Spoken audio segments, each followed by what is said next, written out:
7, 6, 5, 4, 3, 2, 1.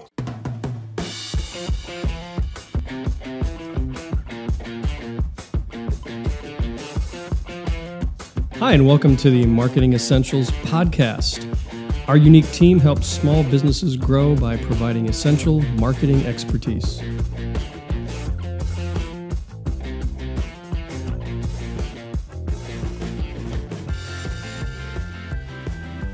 Hello, and welcome to the Marketing Essentials podcast. I am Bill with W. Palmentier Photography. I'm Justin of Justin Kerr Design. And I'm Alicia with the Spark Social. And together we make up the Marketing Essentials team. So today with us, we have a guest, Suzanne McDonald. And Suzanne has a long and varied resume. So I'm just going to, as a way of introducing her, go through some of the items on her impressive resume. So she has a journalism background and has worked with Boston Globe, Boston.com, as well as the Patriot Ledger. She's the founder of Newport Interactive Marketers. She's a frequent speaker and guest lecturer at universities including URI, Salve Regina, and the Naval War College. She's the co-founder of C. Rose Montessori. She also created the University of Rhode Island's first social media strategies course and has also won numerous awards for social media campaigns, including one called TickNado, which is an interesting name. Every time I hear that, I think of Sharknado. Right. Well, that's probably part of the inspiration. So welcome, Suzanne. Thank you for coming on our podcast. Thank you for having me. Yes, you are correct that Sharknado and TickNado are very closely aligned. I was leading a group of two other digital marketers and myself, and we had a team together where we were mentoring a group of URI students from the Harrington School.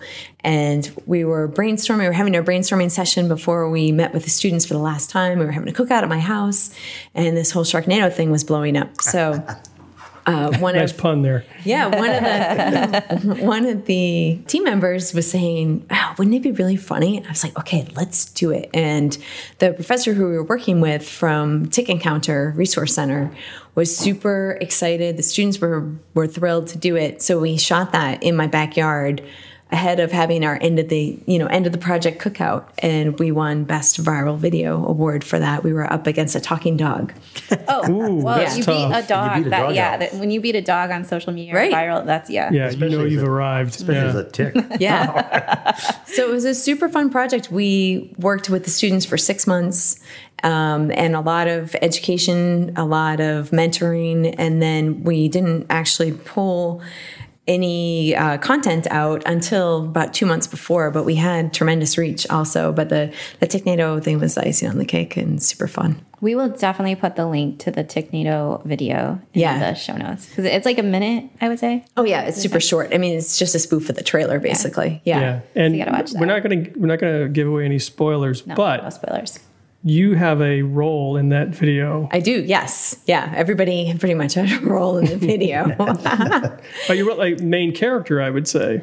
I'm the villain. You're the villain. Yes. Well, every story needs a villain. So that's right. Yeah, it was fun. So I have to say real quick, I'm a URI journalism alum. So nice. Yes. Awesome. That's awesome. I didn't see the notes that you had developed the social media strategies. So that's very quite cool. a while ago. And then I've also created and taught semester-long courses at Framingham State University, which is my alma mater. Nice. Yeah. So we're hoping you can help us teach some businesses today on how, there's so many marketing options out there, and it can be overwhelming, and it's not like it used to be, right? Like you would open your business up, you would basically hang a sign, maybe do the yellow pages, and maybe radio, TV, right? Well, print. What it used to be, I was entrenched in a newsroom for 15 years. So I didn't come into marketing with the sense of what used to happen. I more came into it at a time when search engine optimization was really getting found on Google was really important. And then just as social media was becoming crucial.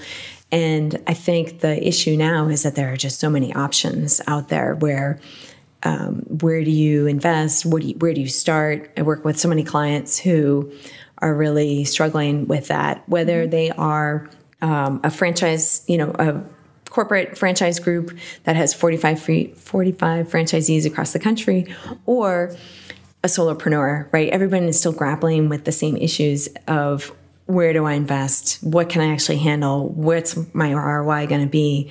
And where do I even start?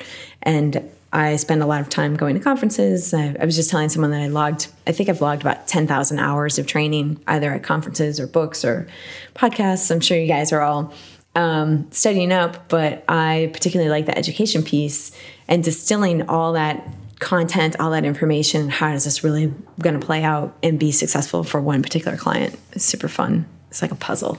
Yes, because there's so many pieces. So yeah, and everyone's situation is completely unique. So it makes it really, really fun.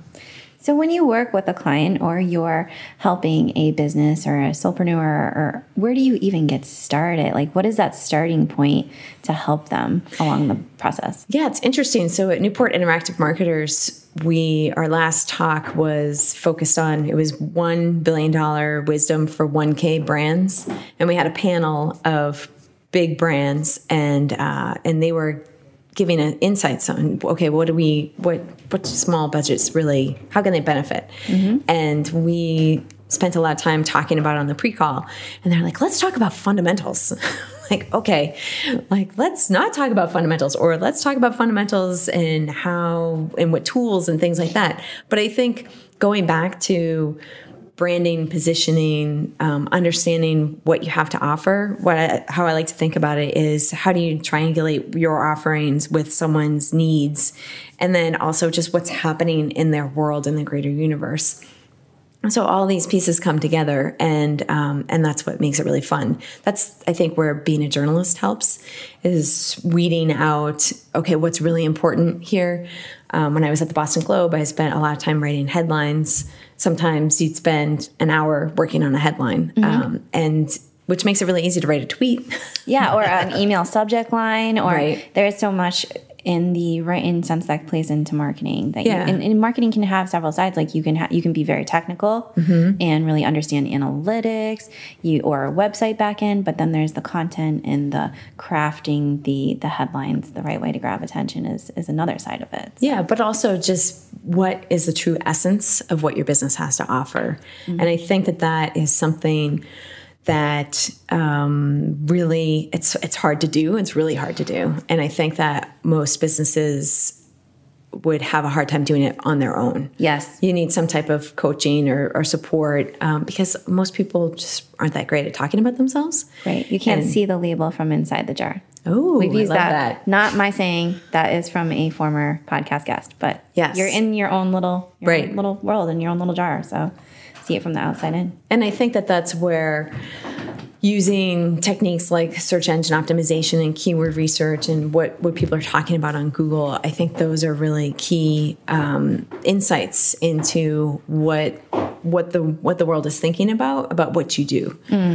So I find it very interesting. So would you say it's a cursing or a blessing that we have all these tools available to us? Because you can pick the ones you want to use, but it can be overwhelming at the same time. Yeah, I think it all comes down to curation and editing. And as a journalist, I spent my time as an editor. I was a reporter long time ago, but spent most of my career in daily newspapers editing and understanding being the reader advocate.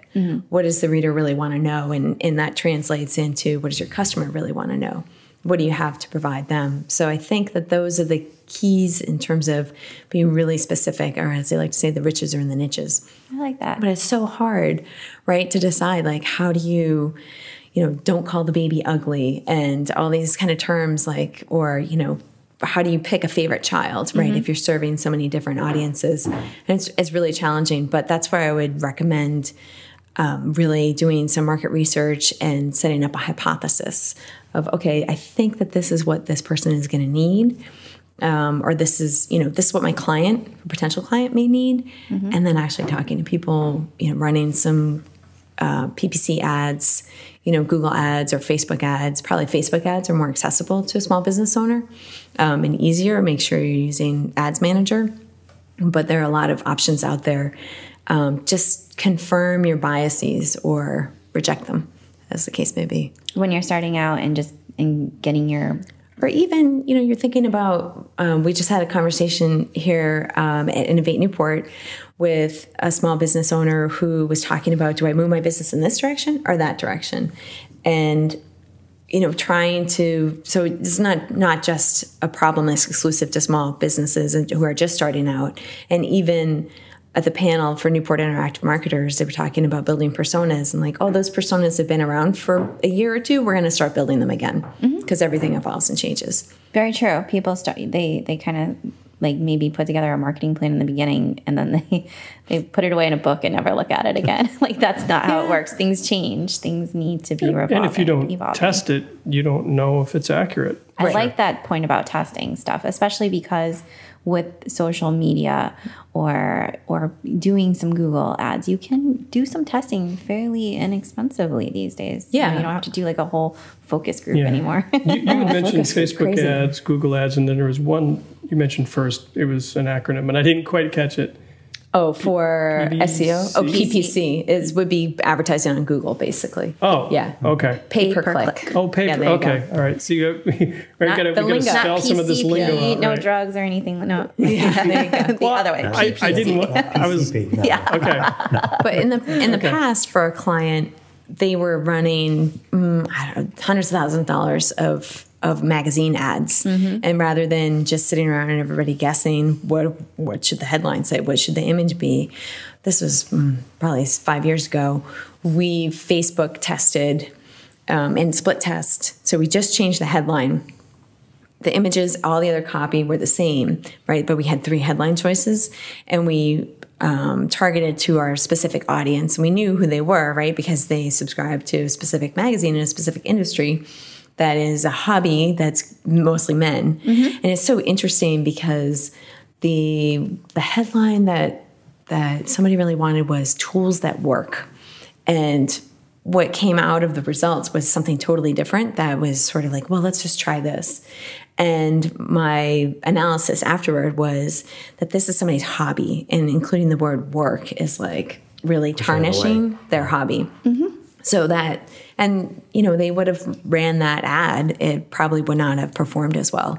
So that's just one kind of quick and easy way, especially if you're going to make a big spend, to go ahead and do that research. That's very cool. It's kind of back to the inside of the jar thing. It's like you can't see the label from the outside. So you think you know what'll work for your audience. I think we spent like $300. Wow. Right. So we spent 1% of the budget basically to figure that out. And you got some great feedback. Yeah. And something that was really resonated with the audience. Yeah. It was a fun little project and saved them a lot of money. When you say like before we didn't have like that option to test things like that, I just picture like Mad Men and Donald Draper like sitting in a room and he's like, this is the slogan and this is the way it will be. And now we're like, well, actually, Don, we're going to test that on Facebook. Right. 3 or 4 ad copies and we're going to split test that in the ad set with different demographics. We'll get back to you actually. Right. Yeah. Poor Don. And he would look at you and say, what was your name, girlie? Go get me a coffee. Right. Yes.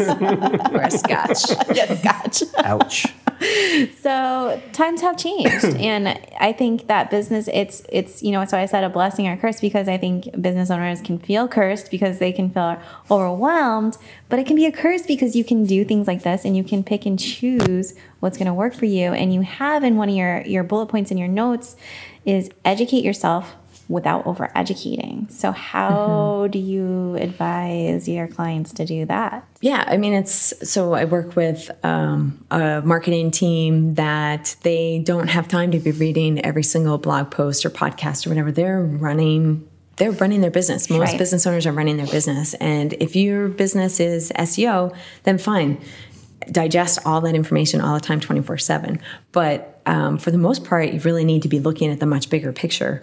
And I think it's important to learn enough so that you can really maximize that relationship. That, if you're bringing in someone from the outside, just save so much time, right? That person's not going to need to charge you if they need to sit down and explain, okay, this is what happened in Google and this is where we're at, like the whole history of whatever. Just fast forward. And by getting, not that you need to get into the weeds and understand how to do it yourself, but how do you educate yourself to the extent that you can have a much more meaningful conversation with whether it's in-house or an outsourced expert. So like, for instance, if you were building a house, you probably wouldn't want to build it yourself, but you would be hiring a team of contractors, but you should probably know some basics, like, do I need porcelain tiles, or do I need this type of siding or this type of shingle? But you don't necessarily know the breadth of like all the different, materials. That's what the codes that you have to follow, things like that. Yeah, right. That's what you rely on. Yeah, and this is actually pretty relevant because I just oversaw a $200,000 renovation at Ciro's Montessori School for the new schoolhouse. So exactly, like I need to know, I need sinks like this, and this is where I'm going to procure them. But as far as like, we had ADA, Americans with Disabilities specialists, come in and tell us exactly how everything needed to be, and the door handles need to be like this, like that. For me to spend all that time, like, no, not a good use of your time. And I wouldn't have done it nearly as well. So I think for a small business owner, it's really important to get a sense of, okay, when is it important to know enough, but not too much. And it's funny because I've sat in meetings with clients or prospective clients who try to roll out all these terms to try to impress you, or maybe like try to trick you. And I'm just going to drop this keyword in here, or this term in here, and see if she knows. Like, it's like no a idea test. what it means, but yeah. And I think, it's okay to like, don't try to overemphasize or aggrandize your information, because somebody who's truly an expert will be able to sort of see through that, and then maybe wonder like, I don't know about this person. Yeah, and that's the other piece too, is that it's kind of a two-way street, in terms of who you're going to work with. And one thing too that I say all the time is there are so many great resources of talent with Newport Interactive Marketers and all across Rhode Island that there are experts. We have national experts who speak at our monthly events, usually, and panelists, and give full-on PowerPoint presentations and how-tos, and they're all kind of in our backyard. So if you are answering a call from somebody who's offering to get you to the top of Google, hang up, because the people who really are experts are not cold calling anyone, and that if there's a budget to pay telemarketers to do lead gen, then that's really where your money is going. It's not going into your website, for example, because I hear that a lot. You also get a lot of like those kind of clickbait, or even on the calls, like if it sounds too good to be true, like it probably is. Yes. Let me say, like the marketers who are like, I'll have you to the first page of Google in 2 days, or I can do your website just like that for $500. Right. Yeah, sure. Yeah. Or just Justin's look on his face. Yeah. You can do a website for $500. You probably wouldn't want to use it to market your business. Correct. No, details. But I think like on your point too is like local, like wherever you are located, there are marketers who specialize in certain things, and you're in your neighborhood, your community, turn to some experts that are trusted and have a reputation. They have a reputation on the line if they're working locally and they're giving advice freely and doing these like through Newport Interactive Marketing Group. If they're out there spending their time educating people, to me that shows that they're trustworthy, that they're reputable. Or, as I like to say, you'll see them at the grocery store. Yeah, so they're not gonna ditch you in the middle of a project. Yeah, exactly. They're not gonna leave you. So with all these options that are out there, how do you decide which one is the best way to go? As far as, which expert do you go to see? How do you, as a small business, like you said, we need to be concentrating specifically on what we know how to do the best. Right. So how do we find that person that's going to fill that need for us and make sure that they're a good quality person for that? Now, we've talked about that in the past podcasts, but it's real easy to get so caught up with all the choices you have and go, oh, crap, what do I do now? Who do I pick? Where do I go? Right. Should I go for Facebook ads? Should I be looking at Google? So... Yeah, I would say that that's a lot of what I do with clients is figuring out, okay, well, if we're building a building that's going to last, for building a campaign that is going to work now and then work 3 years from now, especially with content, which was primarily my background, how do we build something that will last? Then I think that's a big piece of understanding not just what's working, what's going to work, and where the whole field is headed, so that you have a good understanding of where you're going and invest in ways that will pay off on the long term. But that's specific to every business. Now, do you have a lot of clients that not really know where to start and kind of just paralyzed because they don't know where to go from there? Yeah, lately I've had a lot of successful people in their career who are looking to launch a second career.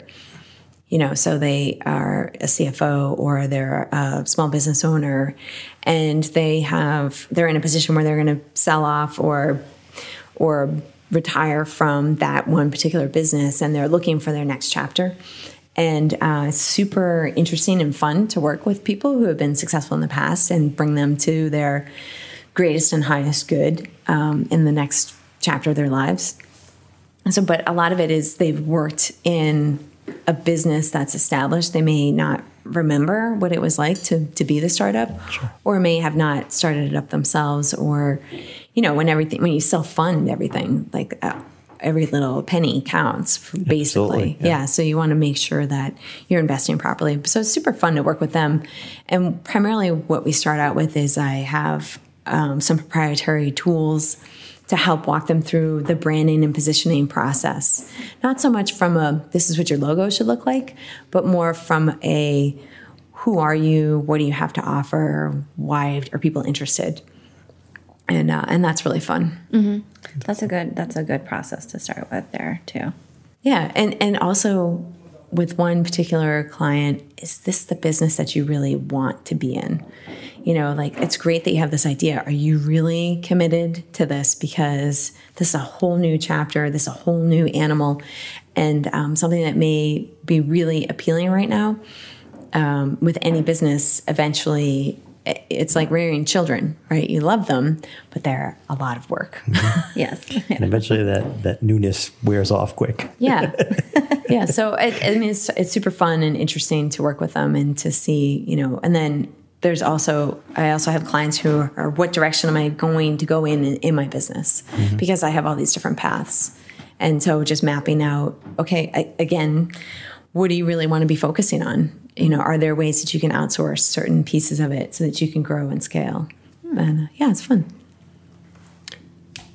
So you talked before about hypothesis, mm-hmm. and how do you walk your clients through that? I mean, expand on that a little bit. Sure. Yeah.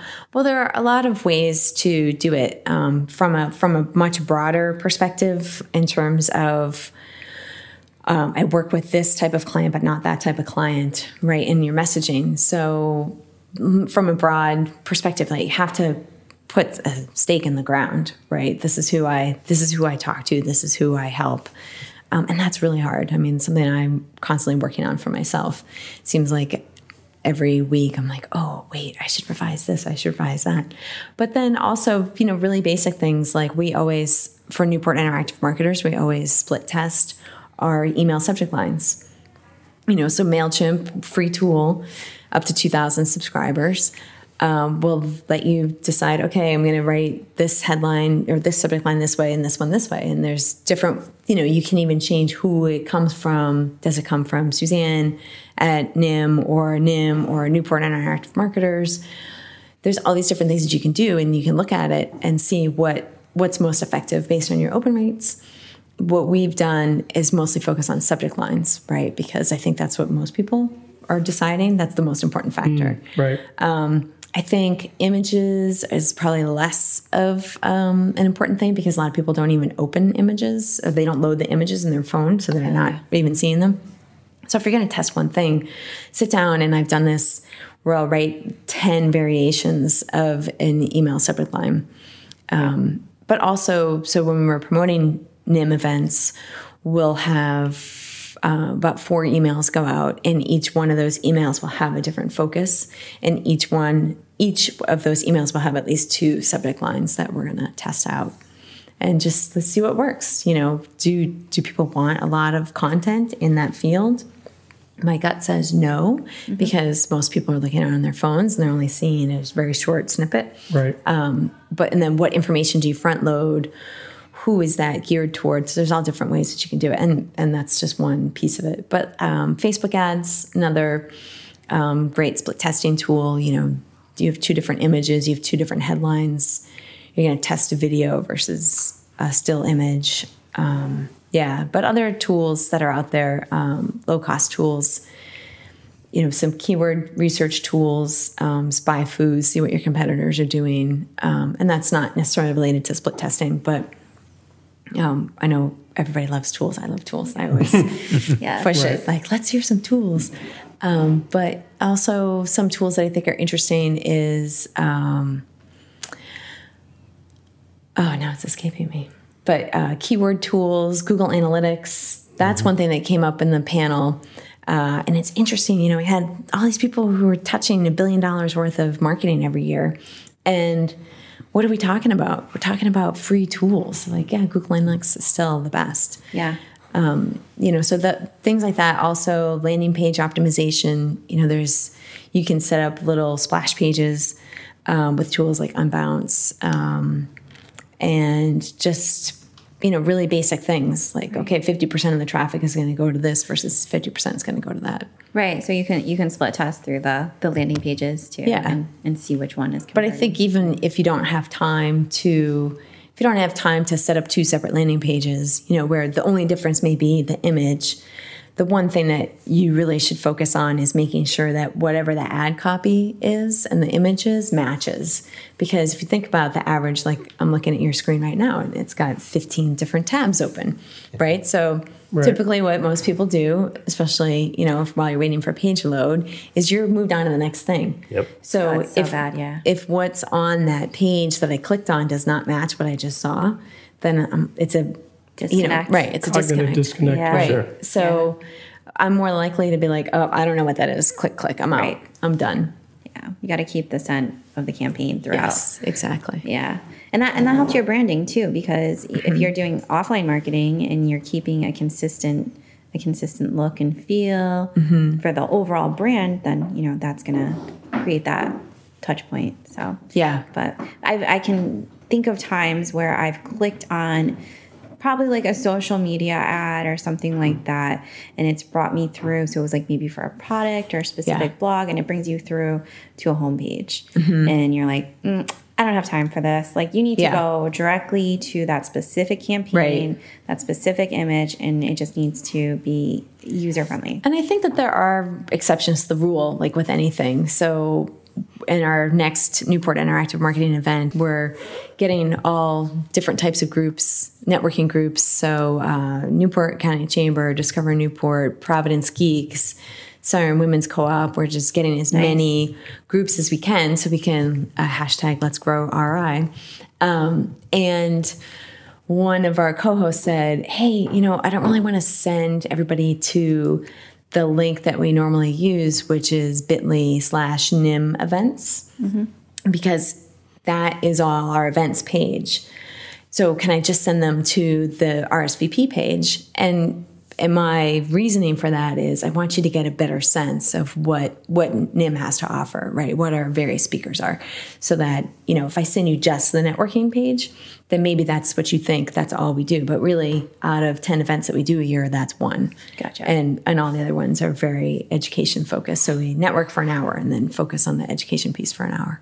And is NIM open to anybody to join any of the local businesses? Yeah. Or how does it work? Yeah. Yep. So they're free to attend. If you'd like, you can become a supporting member. Right now, the membership is $99 for the year. And there's a bunch of perks that we're rolling out. The biggest perk is probably you have access to the media library. So we have audio and video recordings, probably about 30 of them posted right now. So, if you want to go back and focus on the Facebook ads talk or the DIY PR talk, you can go ahead and watch that. And we're also starting to roll out some worksheets so that, okay, you came, you listened, or you watched, but how do you actually activate that knowledge and helping. We work a lot with our speakers to really hone in on what are the key takeaways. Nice. So that's another perk. But welcome to attend. Of key takeaways, just as a recap. So for someone, small business, lean budget, limited time, things they need to focus on to really get the most out of their marketing? Yeah, well, I would say, make sure that you're educating yourself. Don't hire somebody, don't consider outsourcing anything until you have at least a basic understanding of what that role is and what you can expect to get out of it. And sometimes that's just a matter of talking to people. One thing with NIM is like, we have all these experts who are having a glass of wine right next to you. You can just ask a question. Or, of our presenters, we're very interactive. So that's one piece. Also, you got to hypothesize. You got to come up with campaigns and audiences, messaging. I think we're going to move in this direction and go for it. And then take the time to assess, use free tools like Google Analytics, split testing. Yeah, testing, that seems to be a keyword, the testing. Yeah. Yeah. And also, it's kind of liberating, right? That okay, I don't have to have it 100% mapped out, or I don't have to pay somebody $5,000 to come up with something. And it's very interesting how much money goes toward something that could just be split test pretty easily, and like you're paying a lot of people to guess. Whereas if you just ran the campaign, then you'd know. Awesome. True. Well, really appreciate you coming and sitting with us today and My pleasure. sharing your knowledge with our audience. It was great having you. If someone wanted to get in touch with you to either learn more or work with you, how do they get in touch with you? Probably the easiest thing is to go to my website, anglesandinsights.com. And if you go to my contact page, there's a calendar built in, another free tool. You can book me. Also, there's Calendly. But you can actually set up a time to chat with me directly over the phone and pick a time that works for you. That's probably the easiest way. Nice. Fantastic. All right. Thank you. Thanks for joining us. And this is going to do it for this episode.